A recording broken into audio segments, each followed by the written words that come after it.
내일의 나를 위한 건강한 피부 가이드. 안녕하세요. 내일 피부의 피부과 전문의 닥터 동주입니다. 원장님, 오늘의 주제는 덴서티에 대해 이야기를 해보고자 합니다. 최근에 한가인님하고 이영애님이 피부 관리로 덴서티를 받는다고 유튜브에서 말씀을 하시면서 엄청 인기라고 하더라고요. 네, 맞아요. 비슷한 종류의 리프팅 장비인 써마지와 비교해 봤을 때요. 이 써마지는 굉장히 고가의 리프팅 병원에서 많이 팔리고 있는데 그에 비해서 이 덴서티는 조금 더 저렴한 가격으로 많은 분들한테 인기를 얻고 있죠. 지금부터 2년 전에 그렇게 좋다고 말씀을 드렸는데 드디어 반응이 오는 걸 보니 제가 새삼 더 뿌듯합니다. 특히나 요즘과 같이 매년마다 새로운 리프팅 장비가 나오는 이 리프팅의 춘추 전국 시대에서 이 덴서티는 이 효과와 가성비라는 두 마리의 토끼를 모두 잡는 고주파 장비로 굉장히 인기가 많습니다. 실제로 제가 많이 애정하는 장비이기도 합니다. 와, 이렇게까지 확신과 애정에 가득 차서 말씀하시는 걸 보니까 원장님께서 확실히 내공이 있으신 거 봅니다. 내공은 조금 쌓인 것 같은 게 덴서티가 처음 출시할 때부터 사용을 해봤고요. 지금까지 최소한 수백 명 이상은 치료를 해본 것 같습니다. 이런 경험이 쌓여서 최근에는 이 피부과 전문의 선생님을 대상으로 덴서티 관련 강연을 하기도 했습니다. 단순 내공이 아니라 완전 덴서티 권위자셨군요, 원장님. 덴서티란 장비가 과연 어떤 장비인지, 저 닥터 동주가 갖고 있는 노하우는 어떤 것인지에 대해서 오늘 모든 것을 다 솔직하게 말씀드리도록 하겠습니다. 원장님, 이제 본격적으로 덴서티 이야기를 해볼 건데 네. 요즘 리프팅도 초음파니, 고주파니, 전자기파니 종류가 엄청 많잖아요. 덴서티는 어떤 리프팅 장비인가요? 덴서티는 리프팅 시술 중에서 고주파 원리를 이용하는 장비인데요. 이 고주파의 원리를 가장 먼저 말씀드리면 이 전체 리프팅이 동안 피부가 되기 위해서 이 커다란 탑을 쌓는 과정이라고 연상해 보시면 이해하기 쉽습니다. 그 중에서 고주파는 첫 번째 탑을 쌓는 기초 단계라고 보시면 될 것 같아요. 우리가 흔히 나이 들어 보인다 또는 늙어 보인다라고 얘기를 하잖아요. 그 이유를 자세히 들어보면 여러 가지도 있지만은 이 피부가 보통 처지기 때문인데요. 이 고주파 시술은 이 처짐을 막는 가장 기본적이고 적금 개념의 시술이라고 할 수 있습니다. 고주파라는 건 쉽게 말씀드려서 열 에너지를 이용하는 건데요. 피부에 열이 가해지면은 우리 몸속의 콜라겐이 말랑말랑한 젤리 상태로 바뀌게 됩니다. 이 젤리 상태의 콜라겐은 수개월에 걸쳐 점점 재생이 되면서 탄력을 얻게 되는데요. 이 과정을 고주파 재생 과정이라고 할 수 있습니다. 더 쉽게 말씀드리면 무거운 아령을 들어서 근육을 만드는 것과 같이 고주파 열 에너지를 가해서 콜라겐을 운동시키는 것이라고 보면 될 것 같아요. 근데 원장님 병원에는 써마지, 올리지오 같은 엄청 유명한 장비들이 되게 많잖아요. 근데 그 중에서 굳이 이 덴서티를 특히 고평가하시는 이유가 뭔가요? 사실 이 세 가지 장비의 원리는 모두 같은데요. 하지만 가격 대비 효과라는 가성비 관점에서 봤을 때는 덴서티가 단연코 가장 우월하다고 할 수 있습니다. 우선 효과적인 측면에서 이 덴서티란 장비가 왜 고평가를 받는지에 대해서부터 말씀드리겠습니다. 피디님 혹시 이 고주파 중에서 가장 효과가 좋고 유명한 장비가 뭔지 혹시 알고 계신가요? 써마지가 어쨌든 제일 유명하지 않습니까? 네, 맞아요. 이 써마지란 장비는 모든 고주파 리프팅 중에서 원족격이 되는 장비입니다. 이 원족이기 때문에 나오는 에너지 출력량이 가장 높습니다. 깊은 주름이나 심한 처짐에 대해서는 이 써마지를 따라올 수 있는 시술은 없어요. 또한 써마지를 봤을 때 매 샵마다 저항을 체크하는 기능이나 쿨링 기능이 좋아서 여러 가지 부가 기능까지 잘 포함하고 있어요. 그런데 이 덴서티란 장비는 개발 과정 초기부터 이 써마지 FLX를 가장 모티브로 해서 만든 장비입니다. 그렇기 때문에 효과 면에서도 이 써마지 FLX와 가장 근접하다는 평가를 받고 있고요. 이 써마지 FLX의 장점이었던 쿨링 기능이나 매 샵마다 저항을 체크하는 기능 역시 덴서티도 포함하고 있습니다. 근데 그러면 사실 원조 고주파 리프팅이라고 할 수 있는 써마지를 그냥 받으면 되는 거 아닌가요, 원장님? 물론 그러면 좋겠지만 저희가 모든 시술을 고려할 때는 이 가격적인 측면을 항상 고려해 봐야 됩니다. 이 각각의 장비 600샷을 기준으로 가격을 말씀드려 보겠습니다. 첫 번째 가장 원조격인 써마지 600샷은요 약 190만 원부터 300만 원 정도의 가격을 형성하고 있습니다. 좀 비싸긴 하죠. 또한 이 시술자의 스킬에 따라서 효과가 달라질 수 있기 때문에 병원마다 편차가 가장 큰 시술입니다. 이 두 번째 올리지오는 600샷 기준으로 60만 원에서 90만 원 정도 가격이 형성되어 있습니다. 이렇게 들으시면은 이 장비가 가장 가성비가 좋지 않냐 이 생각이 들기도 하는데요. 사실 이 올리지오는 이 에너지 출력이 많이 약하기 때문에 덴서티와 비슷한 효과를 보려면 최소 3, 4개월 간격으로 시술을 받아야 됩니다.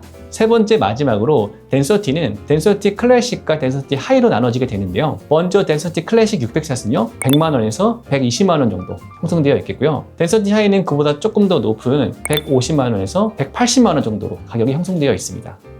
솔직히 처음 들었을 때는 생각했던 것보다 좀 비싼데 싶었는데 써마지급 시술인데 이 정도 가격이라 하면은 생각보다 이 가성비가 있는 시술이 맞는 것 같네요. 가성비는 확실히 좋습니다. 그리고 아까 얼핏 말씀해 주시기로 덴서티가 클래식과 하이로 나뉘어져 있다고 말씀을 해주셨는데 그거는 무슨 이야기인가요? 이 덴서티의 클래식과 하이가 써마지도 없는 독보적인 기능이라고 할 수 있는데요. 이 팁을 보시면요. 전체 면에서 골고루 에너지가 다 나오는 것이 덴서티 클래식이고 두 줄이 가 있어서 뒤에 말씀드릴 양극성 고주파가 추가로 나오는 것이 덴서티 하이입니다. 이 덴서티 클래식은요. 다른 고주파와 동일하게 이 네 모서리에 있는 전체 팁에서 이 고주파 에너지가 한 가지 방향으로 나옵니다. 즉 써마지 FX를 모티브로 했기 때문에 그 기능을 동일하게 가져왔다고 보면 될 것 같고요. 그에 반해서 덴서티 하이는 이 두 줄로 되어 있는 이 팁 끝에서 양극성 고주파가 추가로 나오기 때문에 이 덴서티 하이만 갖고 있는 표면의 효과를 조금 더 부가적으로 기대할 수 있습니다. 이렇게 그림처럼 이 양극성 고주파가 피부 표면의 에너지를 균형 있게 전달하게 되면요. 단극성 고주파가 놓치기 쉬운 피부 표면의 얕은 층까지도 에너지를 골고루 전달할 수 있습니다. 그 결과로 첫 번째로 한쪽으로 과도하게 에너지가 쏠리면서 생길 수 있는 화상의 위험성이 많이 떨어지게 되겠고요. 두 번째로 피부 표면까지도 에너지가 골고루 전달되기 때문에 피부의 질감이나 모공이나 잔주름과 같이 부가적인 효과를 더 기대할 수 있습니다. 그리고 여기에 추가적으로 25년도 말에는 덴서티 알파 팁이 출시될 예정입니다. 아직까지 정확하게 알려져 있지는 않은데요. 이 덴서티 알파 팁은 기존의 클래식 팁과 하이 팁 모두를 진보시킨 팁이라고 알려져 있습니다. 저를 포함해서 많은 피부과 전문의 선생님들이 기대하고 있는 중입니다. 더 비싸지긴 하겠죠, 근데? 가격은 좀 더 올라갈 거예요. 네. 원장님, 그러면 덴서티 시술이 적정 주기는 어느 정도일까요? 보통 고주파 시술의 시술 주기는요 1년 전후라고 알려져 있습니다. 이 기준은 오리지널 고주파인 써마지 FLX로부터 나온 것이고요. 덴서티의 경우는 써마지보다 조금 짧은 6개월에서 9개월마다 시술을 받으셔야 될 것 같고요. 올리지오는 덴서티보다 효과가 좀 더 짧기 때문에 보통 3, 4개월마다 시술을 받으시는 것을 추천드립니다. 그리고 원장님, 시술을 받기 전에 또 우리가 반드시 알아야 하는 게 이 안전성이잖아요. 통증은 얼마나 아픈지, 다운타임은 또 얼마나 오래 가는지 굉장히 궁금합니다. 덴서티는 안정성을 굉장히 중요시하는 장비인데요. 먼저 매 샷마다 피부의 정을 체크하기 때문에 이 뼈가 튀어나온 부위나 피부가 얇은 부위까지도 화상의 위험성이 굉장히 낮게 시술을 받을 수 있습니다. 또 하나 중요한 것이 덴서티의 강력한 쿨링인데요. 제가 시술을 하다 보면은 환자분들이 움찔움찔하는 경우가 굉장히 많습니다. 덴서티는 이 경우에도 쿨링 기능이 좋기 때문에 알아서 피부의 온도를 낮춰줘서 심한 화상이 생길 위험성이 굉장히 적습니다. 제가 덴서티 셀프 시술을 상당히 많이 하는 편인데요. 이 덴서티는 쿨링만 잘 맞춰놓으면요 통증이 심하지 않습니다. 제일 심한 정도를 10, 없는 정도를 0으로 하면은 3에서 4 정도면 충분히 받으실 수 있습니다. 써마지는 또 개인차가 있긴 하지만은 7에서 8 정도는 보는 게 맞습니다.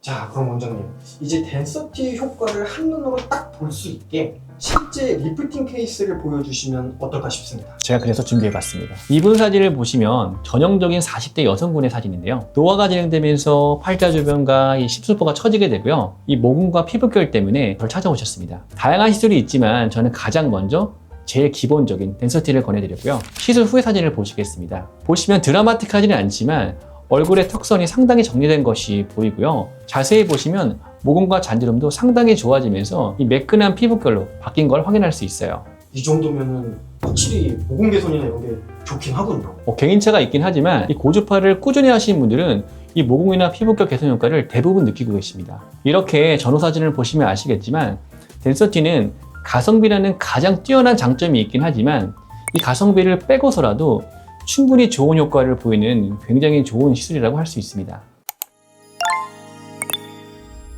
네, 오늘은 이 리프팅 장비의 홍수 시대 속에서 이 가성비 탑티어 시술로 덴서티에 대해서 말씀드려봤어요. 이 덴서티는 30대 이후에 노화가 걱정되는 모든 분들에게 추천드릴 수 있는 시술이에요.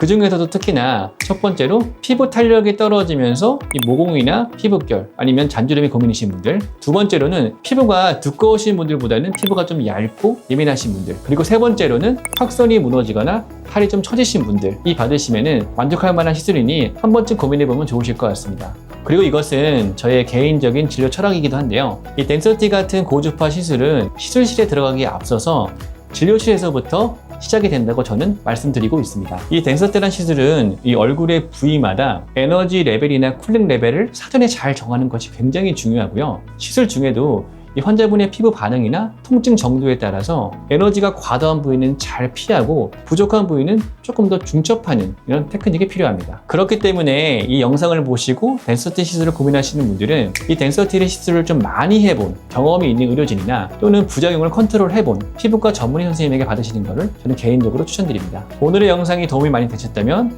구독과 좋아요, 알림 설정까지 부탁드리고요. 지금까지 피부과 전문의 닥터 동주였습니다. 감사합니다.